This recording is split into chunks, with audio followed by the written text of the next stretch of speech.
একজন প্রাপ্তবয়স্ক ছেলে এবং একজন প্রাপ্তবয়স্ক মেয়ে যদি পালিয়ে বিয়ে করে তাহলে কি কি ধরনের মামলা তাদের নামে করতে পারে একটা পরিবার? দেখেন, পালিয়ে বিয়ে করা মানে হচ্ছে গোপনে বিয়ে করা, আমরা স্পষ্ট বলি।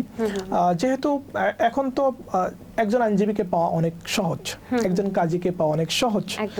তারা যদি এটা পেয়ে যায় তখন হচ্ছে তাদের জন্য বিয়েটাও সহজ হয়ে যায়। এখানে দেখতে হবে যে মেয়েটার বয়স কত। মেয়েটার বয়স যদি 18-র নিচে হয় তখন কিন্তু মেয়ের পরিবারের ছেলেটার নামে অপহরণ মামলা থেকে আরও কিছু মামলা আছে, সেটা করতে পারে। মেয়েটার বয়স যদি 18 হয় এবং ছেলেটার বয়স যদি 21 হয় তাহলে কিন্তু তেমন সমস্যার কথা না, যেহেতু আমাদের রাষ্ট্রীয় আইন আছে এবং তারা মতামত দেওয়ার সক্ষমতা রাখে। যখন কেউ মতামত দেওয়ার সক্ষমতা রাখে তখন সে তার নিজের সিদ্ধান্ত নিজে নিতে পারে। বয়সটা যদি ঠিক থাকে তাহলে তেমন কোনো প্রবলেম নেই, আর যদি বয়সটা যদি ঠিক না থাকে তখন হচ্ছে ছেলেটাকে প্রতিটা মুহূর্তে আতঙ্কে থাকতে হয়।